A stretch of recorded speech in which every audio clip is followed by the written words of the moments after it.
Primeiro, a nossa lição ela é bem interessante. Veja, nós não vamos nos aprofundar em muitos conceitos teológicos. Nós vamos pegar o princípio do capítulo 5 de Apocalipse. O princípio é lindo, mas é lindo mesmo, entendeu? E quando você entende Apocalipse 5, você pega o conceito do 4, aplica no 5, ele já vai abrir os próximos blocos de capítulos, ou 3 em 3 capítulos.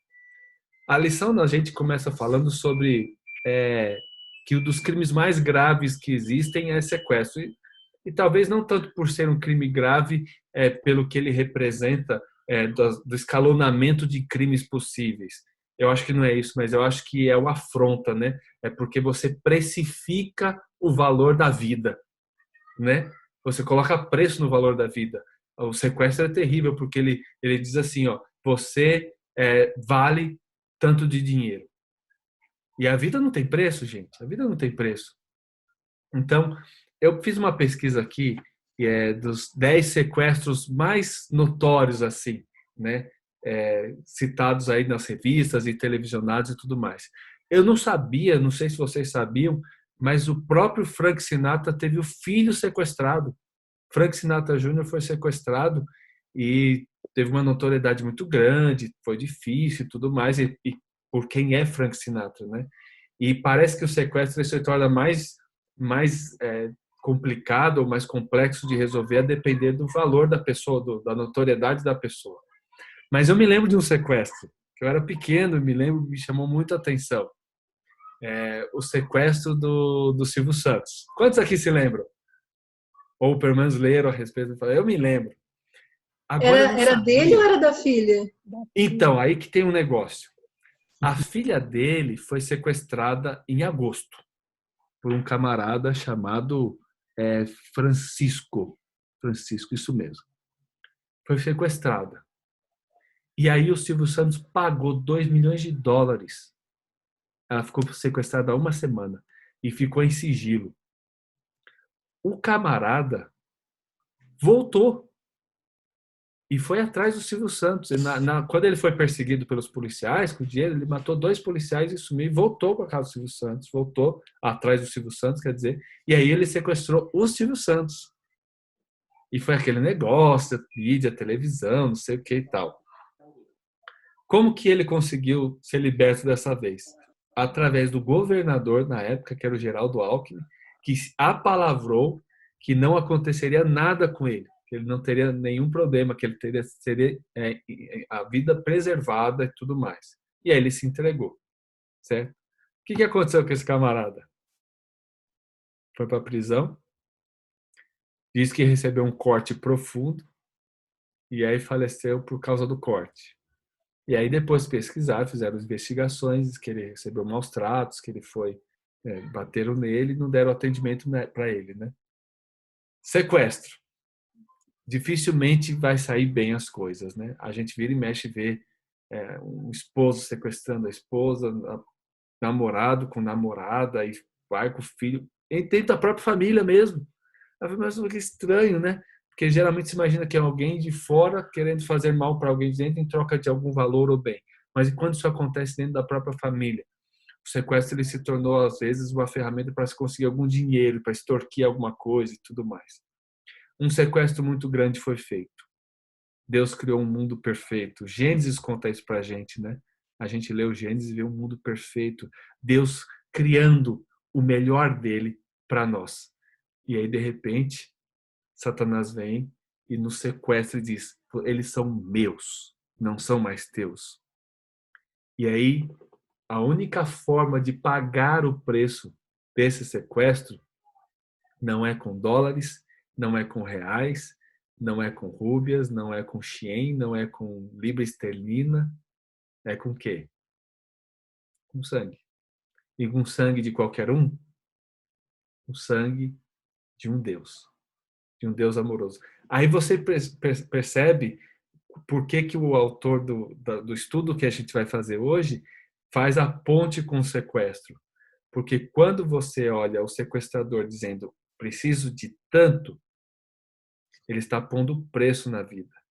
No caso de Cristo, o preço da sua vida, qual foi? A vida dele. Olha, fantástico, gente. Pense, o preço é a própria vida de quem quer salvar. É muito caro. Então, se eu olho para o sequestro de Satanás e vejo o mal que ele está fazendo para nós, e eu olho o preço de quem quer estar disposto a pagar para mim, aí eu percebo o valor da minha vida para Deus. E aí aqui, amigos, eu queria só deixar essa linha de ouro que vai seguir o nosso estudo. Qual é o valor da vida, da sua vida para Deus? O inimigo ele não quer que você tenha essa concepção, esse conceito de preço, valor da vida. A gente vê um acidente de avião, a gente fala, poxa, a vida não vale nada, né? A gente vê um acidente de carro, a gente vê alguém repentinamente nos deixando e a gente fala assim, poxa, a vida não vale nada mesmo, né? Tão um fiapinho.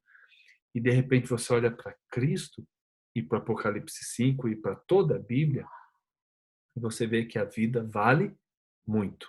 Então eu espero, a minha expectativa nesse estudo contigo hoje, com cada um de vocês, qual é o valor da vida. E no final eu vou contar uma experiência para vocês que aconteceu comigo esta semana, tá bom? Vamos lá. Primeira pergunta diz o seguinte: na visão do livro selado com 7 selos, por que João chorava muito? E aí eu vou aproveitar, eu posso, o pastor, escolher pessoas para lerem? Posso? Então tá bom.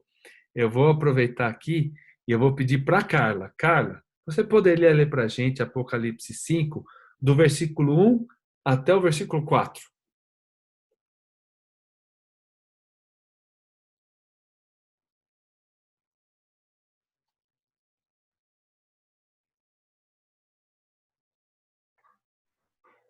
Cinco, 1 a 4, né? Isso mesmo. Vi na mão direita daquele que estava sentado no trono um livro escrito por dentro e por fora, todo selado com 7 selos.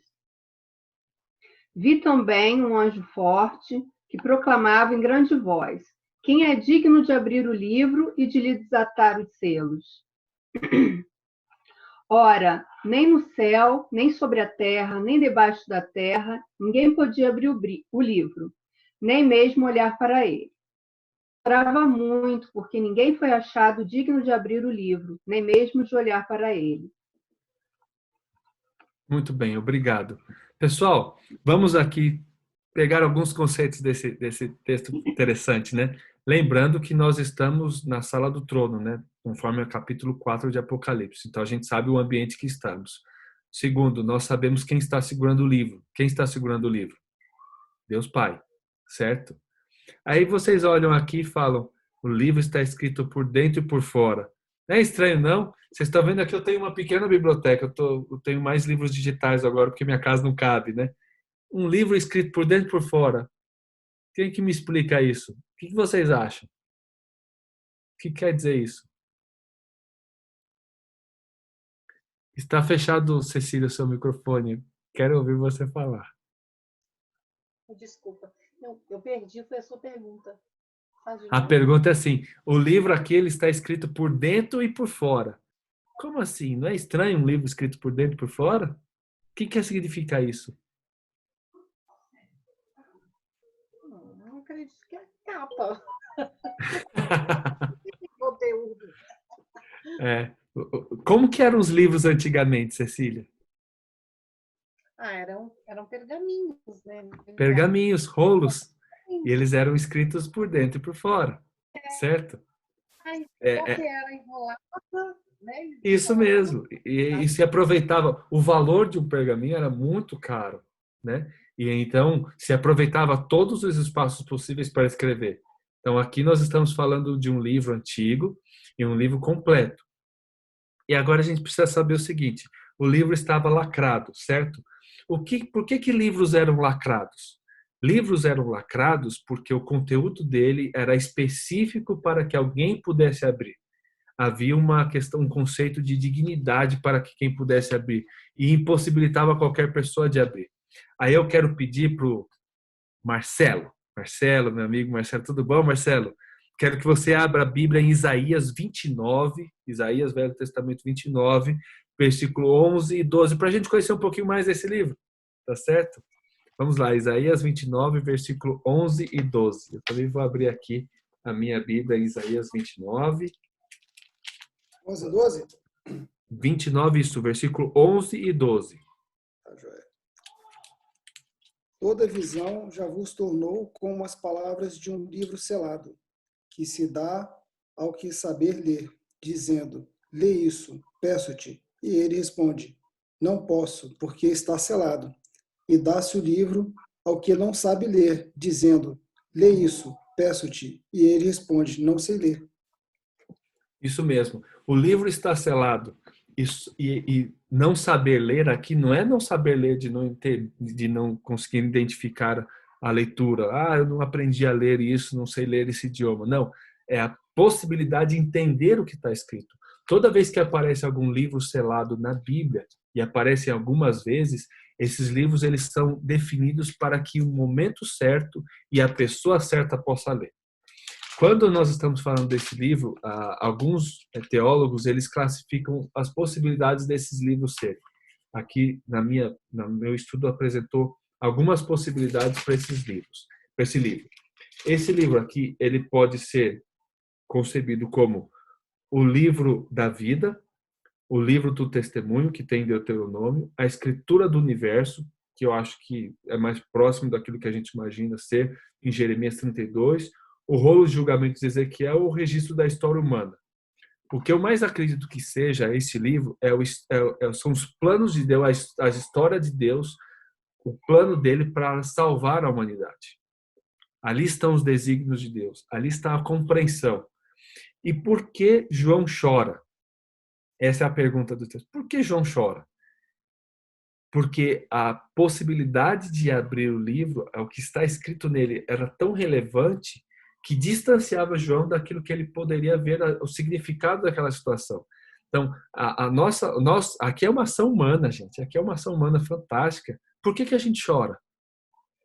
Então, quando eu olho aqui, por que João chora, eu pergunto assim, por que eu choro? Por que você chora? A gente chora toda vez que a gente encontra uma parede de impossibilidade na vida da gente.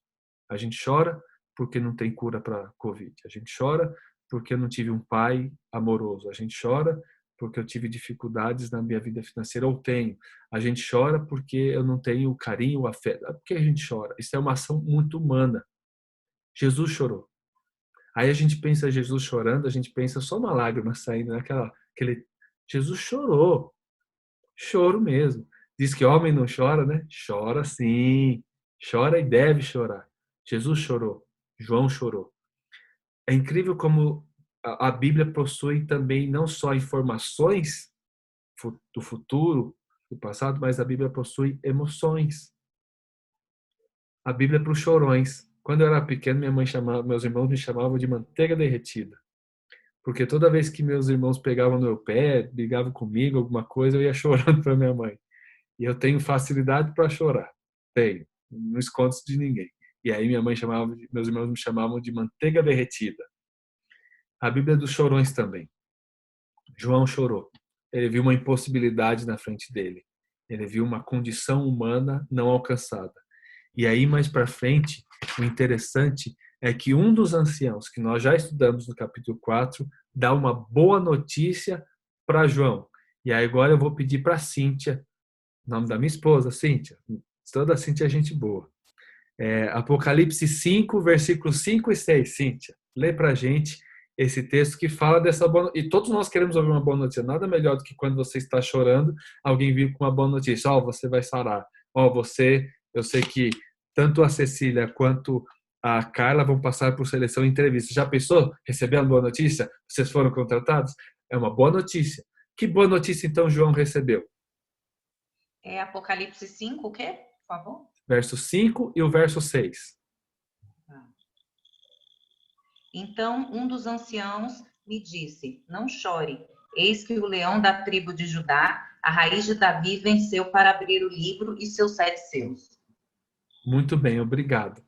Veja só, Cíntia, aqui está falando do contexto humanizado do Cordeiro e identificando o Cordeiro. Quando nós olhamos a Bíblia em Mateus 1, e vocês vão entender assim, por que muitas vezes a Bíblia tem, eu não vou me aprofundar nisso, Por que a Bíblia tem Mateus, Marcos, Lucas e João contando os evangelhos, muitas vezes as mesmas coisas, só que de perspectivas diferentes? Bem, cada epístola possui um público diferente. A epístola de Mateus tem o público dos judeus. Por isso que o primeiro... Vamos abrir juntos aí, Mateus 1. Quando você vai em Mateus 1, você vai ver que a preocupação de Mateus aqui é identificar quem é o Cristo, quem é Jesus. E aí ele começa identificando Jesus com o quê? O que aparece como título em Mateus 1 lá em cima? Alguém quer responder? A genealogia de Jesus. Isso mesmo, excelente. Por quê? Qual é a preocupação de Mateus aqui? Mostrar para os judeus a linhagem de Jesus. E a linhagem de Jesus começa o quê? O que está escrito no versículo 1 de Mateus 1? Quem pode ir? Agora eu vou deixar aberto. Quem quer ler? Vou ler. Registro da genealogia de Jesus Cristo, filho de Davi e filho de Abrão. Muito obrigado, João. Aí você vê, João, a preocupação de Mateus, fala, olha, judeus, é ele, viu? Da tribo de Davi viria a salvação. Aqui está. Quando você olha o livro de Marcos, o livro de Marcos é um livro de ação. Você olha o livro de Lucas, Lucas médico, vocês vão ver Lucas descrevendo os milagres como ninguém, porque ele era médico. Então a visão dele de descrever como aconteciam os milagres é bem identificada a um médico. E assim por diante tem João e tem outras coisas mais para frente que a gente vai poder ter tempo para estudar. Então veja, olha como foi importante, Cíntia, você falar para a gente quem é que pode abrir o livro, porque está referindo-se quem? A Jesus. E imaginem só, agora vamos imaginar um pouquinho, usar a cabeça da gente para imaginar um pouco. A última vez que João viu Jesus, ele estava subindo ao céu. Mas quer queira ou quer não, a imagem que mais deve ter ficado na mente de João é de Cristo na cruz crucificado. Com certeza, né? Que a gente é muito impactado pela morte, pelo sofrimento. Agora, aí, de repente, ele vê Cristo entrando, ou estando ali na sala do trono, agora como Filho de Deus, como Deus glorificado. Ele tinha visto alguma coisa no Monte da Transfiguração, mas agora em plenitude. É a mesma coisa que quando a gente viaja por muito tempo, fica distante, a gente se encontra, né? Nossa, que saudade! E olha, a gente está encontrando algumas pessoas, pô, saudade, eu estou sem ver meu sogro e minha sogra em Goiânia há meses. Nossa, que saudade, que saudade. Imagina a vontade de João de abraçar, de beijar Cristo. Ele era o discípulo amado. O discípulo amado. João era carinhoso. João era carinhoso com Cristo e Cristo era carinhoso com João. Então deve ter sido um encontro assim de muita alegria. Então eu consigo imaginar o choro e a alegria. Que fantástica cena, né? E aí a notícia vai se demonstrando e vai crescendo. E agora eu quero pedir para quem? Vou pedir para a Fabiola mesmo. Fabiola, lê para a gente Apocalipse 5:9, a pergunta 3. Como que o Cordeiro nos redimiu? E aí acho que foi muito fácil para João escrever isso. Para ele foi muito claro, porque ele viu a remissão. Ele viu, ele não está falando de algo que ele ouviu falar. Ele descreve a remissão. O que ele coloca no versículo 9? E entoava um novo cântico, dizendo: Digno és de tomar o livro e de abrir-lhes os selos, porque fostes morto e com o teu sangue comprastes para Deus os que procedem de toda tribo, língua, povo e nação. Olha que interessante, ó. Tribo, língua, povo e nação. Aqui nós estamos lembrando o quê? Mateus 28. E ide pregar o evangelho a todo povo, tribo, língua, nação. Totalidade. Nós estamos falando de totalidade. Então, foste morto. Eu vi, eu fui testemunha. E João fala assim, ele não fala assim daquele negócio que eu ouvi falar, não é fake news, não. Ele fala daquilo que ele viu. Ele viu o preço do resgate. Amigos, veja, vamos pensar, colocar em prática alguma coisa assim, né? O mundo está gastando bilhões de dólares para encontrar uma cura de uma doença. Hoje, eu estava ouvindo no rádio, não sei se vocês ouviram também, que a vacina, interessante, né? Até comentei numa live anterior. Meu sogro me ligou ontem e perguntou para mim assim: Ei, Avelino, você tomaria qual vacina? A cubana, a inglesa A russa ou a chinesa? Eu não sei, vocês aí, vocês tomariam qual? Escreve no chat aí, ó. Escreve no chat aí qual vacina você tomaria. Qual delas vocês acham que tem mais confirmação? Eu quero só ver aqui quem que vocês vão colocar. Vocês preferiam a cubana, a inglesa, né, a de Oxford, a russa ou a chinesa? Eu fiquei pensando, o que eu vou responder para o meu sogro? Né? Eu vou responder que eu quero a chinesa? Bem, a chinesa já vem, vai que eles fizeram o vírus lá, não sei não, vai que vem outro, né? Fiquei pensando na cubana, lembrando que a cubana tem alguma parceria com a russa, viu? Ó, tem a inglesa, Oxford, pode ser mais confiável, tal, não sei o que, né? Qual que você tomaria? Eu fiquei pensando, aí eu perguntei para o meu sogro, o senhor tomaria qual? Ele falou, eu tomaria a primeira que me viesse pela frente, de tão desesperado que ele está de ficar em casa com seus 62 anos, meu sogro não aguenta mais, pessoal, não aguenta mais.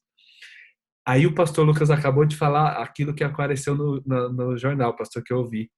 A vacina russa tem validade de 2 anos. Ela imuniza você por 2 anos. Agora nós não estamos falando de uma imunização pelo sangue de Cristo provisória, temporária. Sabe? Jesus está nos imunizando eternamente. O sangue dele tem o poder suficiente de abrir, de tornar digno o cordeiro para abrir o livro e não dar uma vacina para você que daqui a 2 anos você corre mais um risco. Não. É algo completo, é uma salvação plena. Tá? Quando que o cordeiro for morto? Quando? Apocalipse 13:8. Pastor Lucas, lê pra gente. Apocalipse 13:8 e aqui há uma dúvida. A lição trouxe uma dúvida pra gente, né? É verdade. Porque, calma lá. Diz o texto, João sabe muito bem. Eu sei quando Jesus morreu. Jesus morreu ali, no ano tal, século tal e tudo mais. Aí a Bíblia apresenta o texto diferente. Diferente, verdade. Diz aí, pastor. E adorá-la-ão todos os que habitam sobre a terra, aqueles cujos nomes não foram escritos no livro da vida do Cordeiro, que foi morto desde a fundação do mundo. Epa, calma aí. Como assim o Cordeiro foi morto desde a fundação do mundo? Tem alguma coisa errada aí? Vocês me ajudam a resolver? Eu também. Como que vocês enxergam? Eu O também. que você respondeu, Cecília? Desde a fundação do mundo. Mas não está estranho, não? Eu Não tem um problema de data aí? Eu acho que tem alguma coisa. Vamos lá, eu vou tentar ver se eu te ajudo, tá? E ajuda todos nós. Estamos lembrando que nós estamos falando, Cecília e João e amigos, do santuário no céu, né? O santuário no céu é todo descrito, certo? O santuário na terra era uma réplica do santuário celeste. Vamos tentar ir lá para Gênesis, e eu vou convidar vocês para a gente voltar lá em Gênesis. A Bíblia é um livro que são cheio de links, entendeu?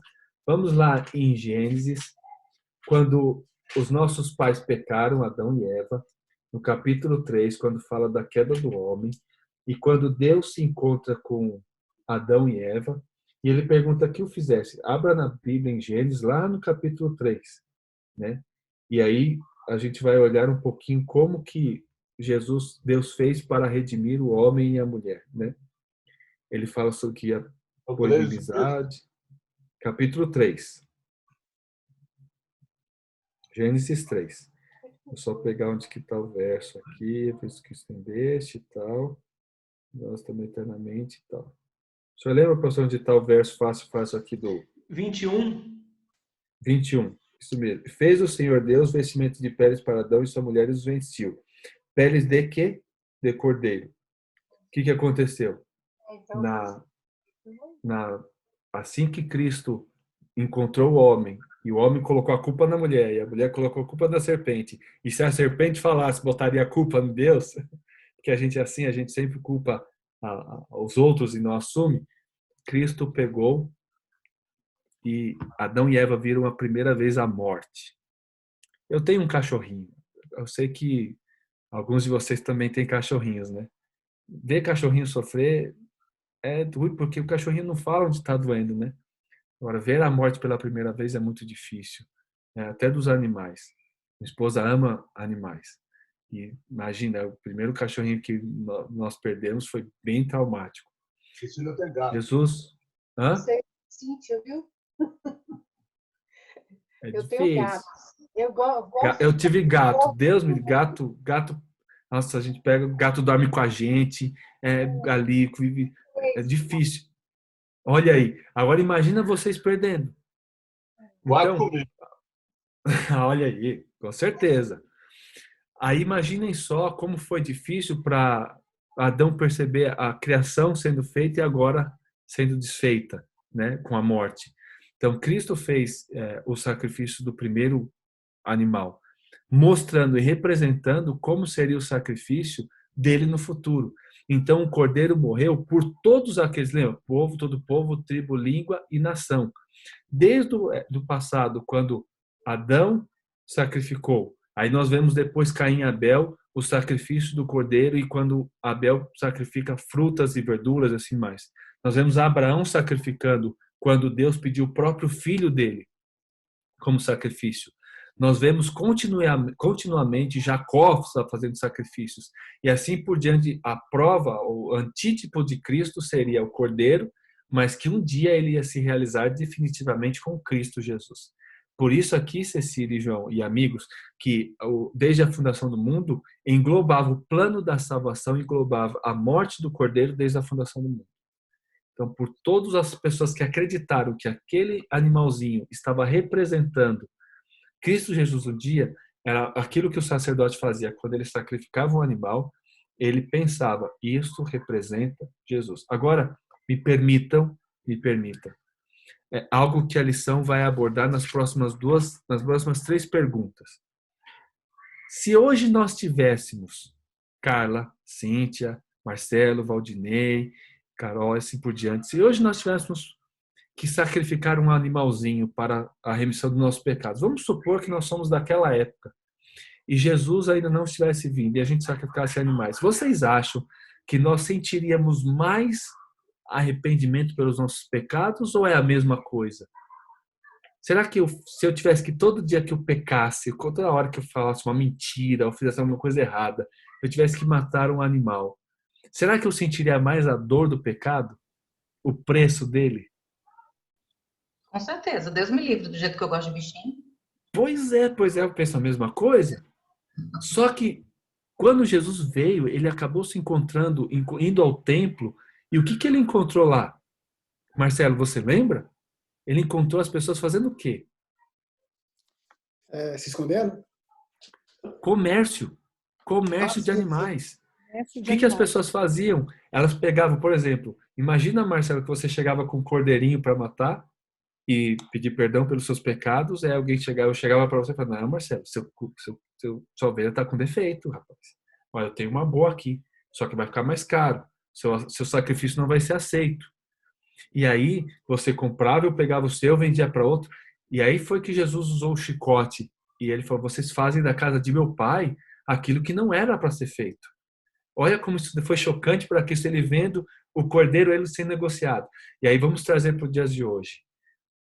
Quando a lição fala para a gente sobre transgressão da lei, que é a próxima pergunta de 1 João 3,4, o que é pecado? Eu temo, amigos, que a gente esqueça um pouquinho o que o pecado representa. Morte. Se nós tivermos que matar um animalzinho hoje, será que a gente sentiria mais o preço da nossa mentira, do nosso pecado, do nosso temperamento ruim, das nossas palavras duras, das magoações que a gente faz, entenderam? Vamos ler 1 João 3,4? Eu posso pedir para você, Cíntia, vou pedir para você de novo. 1 João, ainda está lá no finalzinho, um pouco antes de Apocalipse, capítulo 3, versículo 4. Definição de pecado.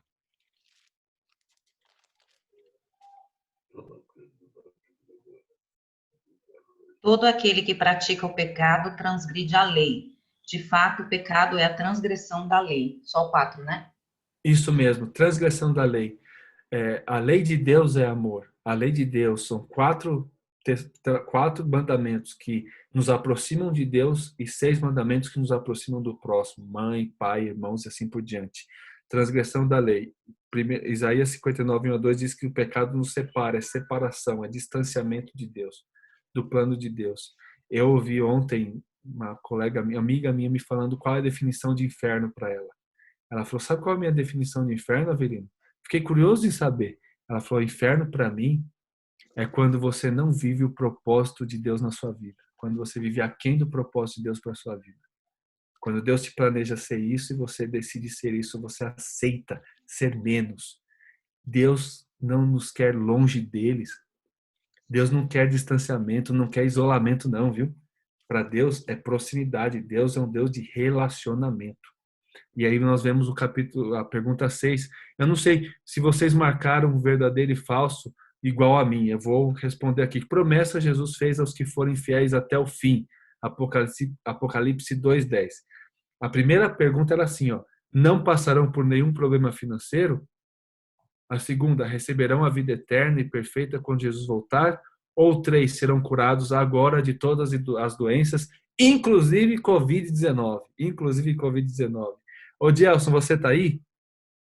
Você pode ler para a gente Apocalipse 2:10?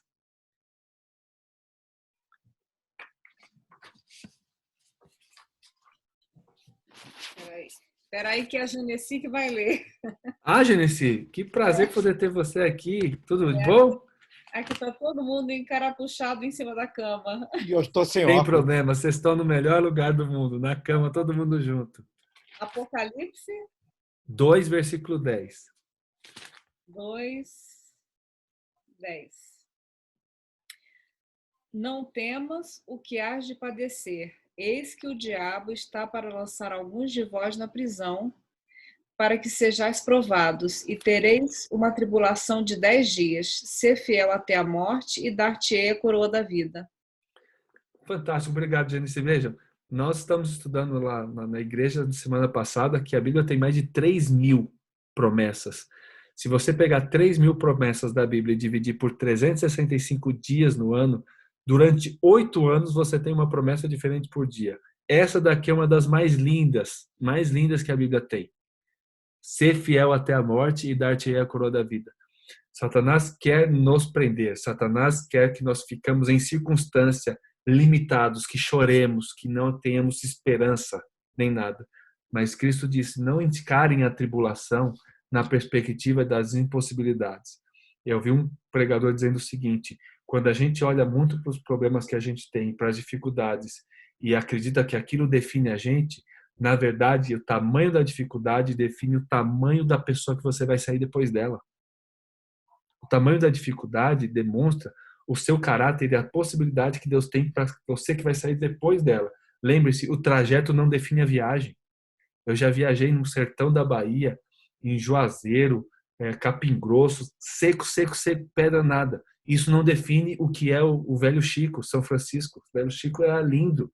Eu olhava para aquilo ali e falava: é seco aqui, mas eu sei o que tem lá na frente.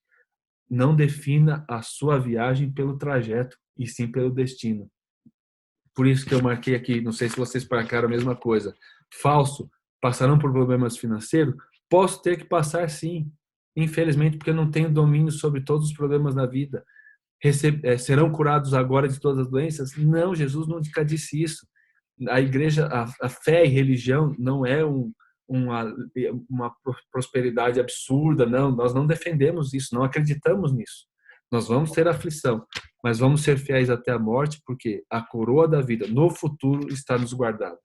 Deus não é um Deus de curto prazo. Ele pode fazer, Carla, na minha e na sua vida, muitas coisas no curto prazo, mas os objetivos para Deus são muito maiores no longo prazo, certo? Vamos aí para o finalmente. 7. O que é preciso fazer para ser salvo? Atos 16:31. Pastor Lucas, vou pedir para você achar esse texto e já vou pedir para o Marcelo achar Atos 3:19, que está ali pertinho, Marcelo. 3:19 para a gente ver a próxima pergunta, tá certo? Você fica com 3:19 e o pastor Lucas com Atos 16:31. Pastor Lucas, o que é preciso fazer para ser salvo, então? Vamos ver aqui. Posso fazer para aceitar esse resgate, né? Olha só que maravilha, hein? O texto bíblico diz assim: responderam-lhe: crê no Senhor Jesus e serás salvo, tu e tua casa. Não é crer na vacina de Cuba, não é crer na vacina de Oxford, não é crer na vacina chinesa. Crê em Senhor Jesus. Crê no autor da vida. Crê no único que morreu e ressuscitou. Creia nele. Vejam, escreve Jesus na internet. você vai ver quantas e quantas citações. É impossível que um homem que tenha vindo a esta terra e separou o tempo e a forma de contar o tempo, que ele não tenha muito mais do que você acreditar que ele é uma pessoa só para você pedir coisas. Jesus é muito mais do que alguém para você pedir coisas. E Marcelo, como nossos pecados que são... Oi, pode falar? Tá ótimo. Atos 3,19. Isso. Arrependei-vos, pois convertei-vos para serem cancelados vossos pecados. Então, obrigado, Marcelo, você tem a transgressão da lei e nós temos a natureza de errar, e aí você tem a solução para o pecado, que é o quê? Arrependimento e conversão. Gente, arrependimento e conversão é a mesma coisa? O que vocês acham? Qual que é a diferença? Me ajudem. Se vocês tivessem que me explicar o que é a diferença entre arrependimento e conversão, o que vocês diriam? João, o que você diria para mim? Rapaz, eu acho que não é a mesma coisa não, mas o significado aí tá difícil. Arrependimento é quando alguém chega para você e fala assim, olha, você fez algo, você pisou na bola, viu? Aí você fala isso para mim e fala, poxa, João, sério? Eu me arrependo, me desculpa. E conversão? É eu não repetir mais aquilo que eu fiz. Mudar de direção. Não é uma mudança 360 graus, não, viu? É uma mudança 180, porque se você dá 360, você volta para a mesma direção. É uma mudança 180. É indo na direção contrária.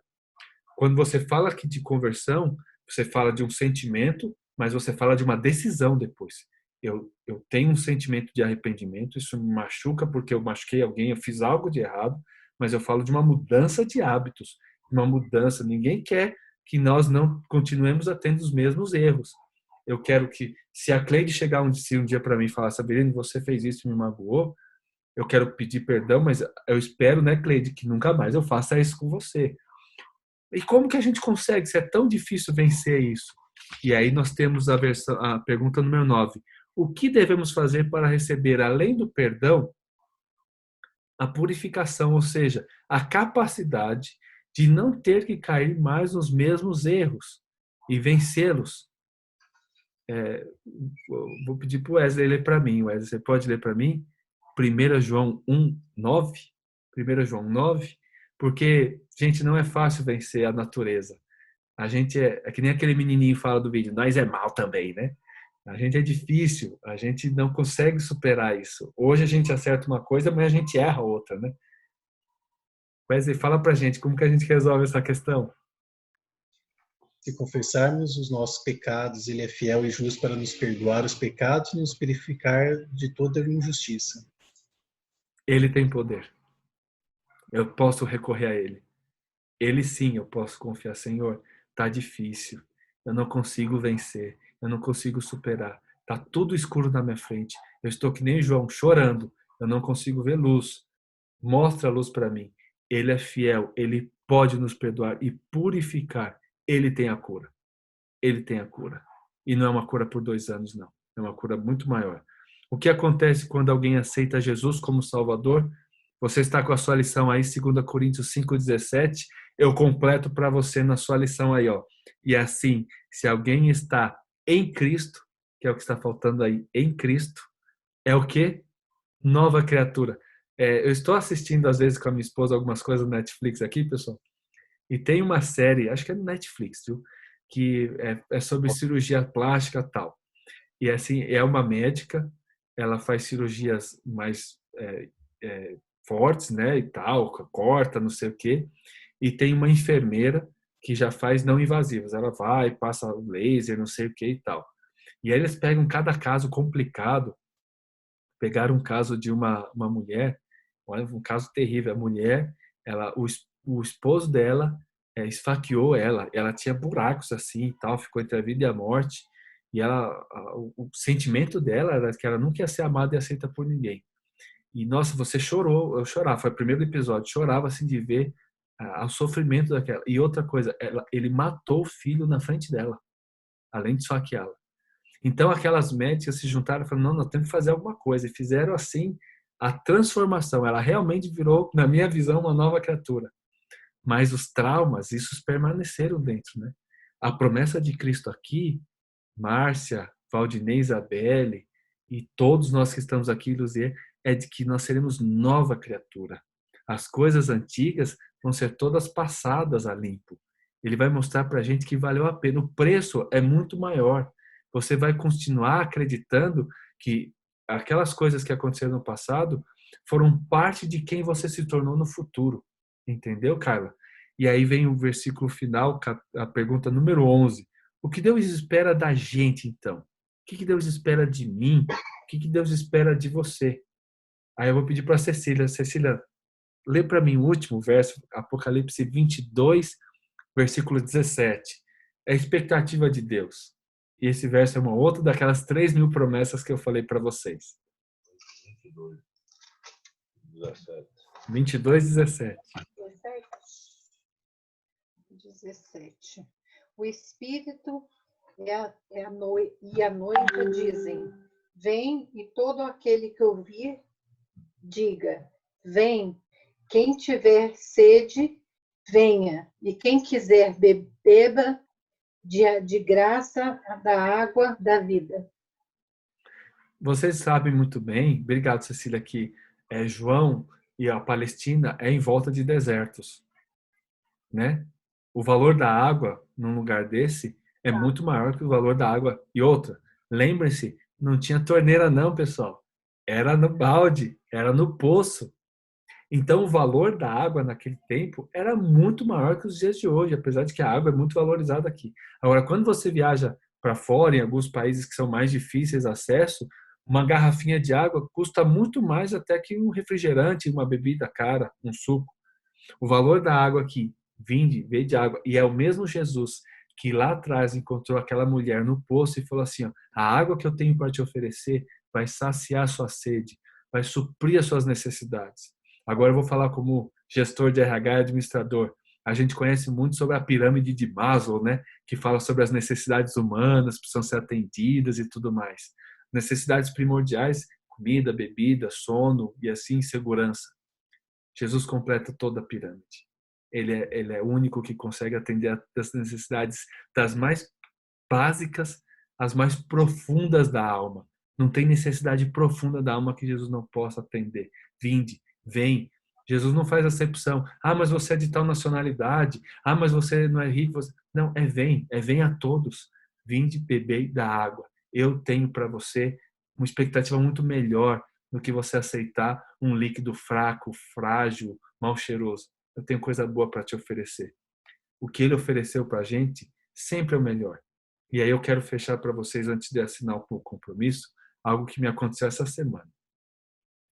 Terrível. Algumas coisas você começa a pensar como Deus age na vida da gente. Sábado eu estava na igreja, terminou a lição da escola sabatina, o culto, eu estava saindo, fui levar os microfones lá em cima, pastor, lá pro Wesley, e embaixo, Wesley, quando eu desci, tinha um senhor falando com a minha esposa.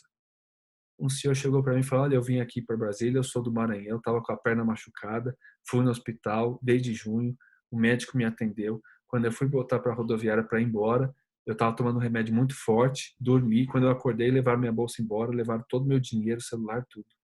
Desde junho ele estava vagando por Brasília pedindo ajuda. E aí ele foi em algumas denominações e tal, procurar ajuda, não conseguiu, igreja católica, igreja tal. Falaram, vai na Adventista, lá da rodoviária, vai na Adventista.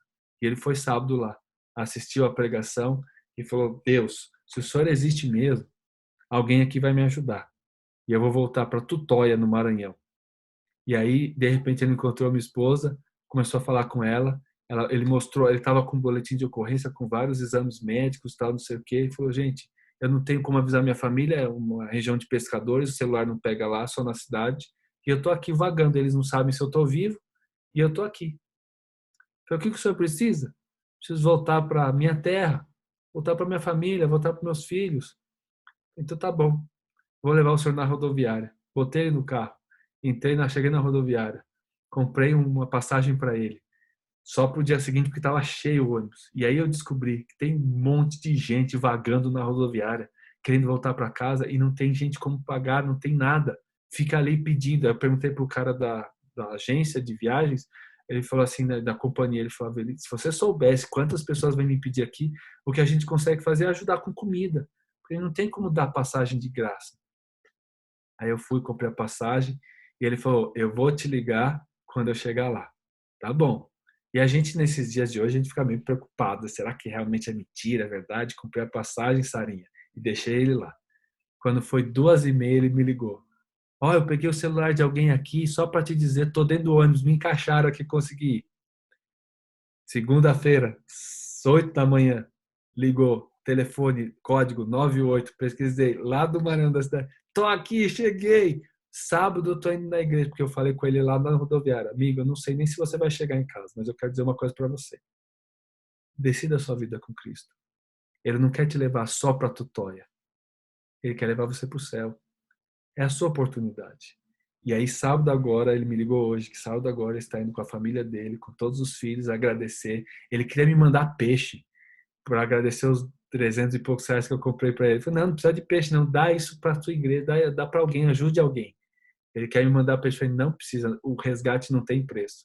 Para mim, o resgate é do Senhor, é o sangue dele. Chega devagar nesse mundo, né, pessoal? Chega devagar nesse mundo. A gente tem um lugar certo, né? O sangue do Cordeiro já foi pago para a gente. E aí vem o meu compromisso. E eu queria que você também colocasse a mão no coração agora e fosse o seu momento de compromisso, tá? Junto comigo. Vamos ler aí. Entendi que, embora sendo um pecador, vagando pela rodoviária desse mundo, Deus providenciou um meio para que eu seja salvo. Enviou seu Filho Jesus Cristo para morrer em meu lugar. Eu creio em Jesus Cristo e o aceito como meu Salvador e Senhor, e desejo seguir os passos que garantirão a minha entrada no reino eterno, porque a passagem já foi comprada, já está paga. É entrar no ônibus e aguardar o destino chegar, que é a Canaã celestial, quando seremos salvos em nome de Cristo Jesus. Você colocou a sua assinatura aí? Eu espero que sim, eu coloquei a minha, tá bom? E eu espero, amigos, com certeza, que nós passamos por esse momento difícil, mas consigamos enxergar o propósito de Deus pela frente para nós, que o livro foi aberto, o Cordeiro nos salvou, e agora nós temos que acreditar e confiar cada vez mais no poder dele. Amém?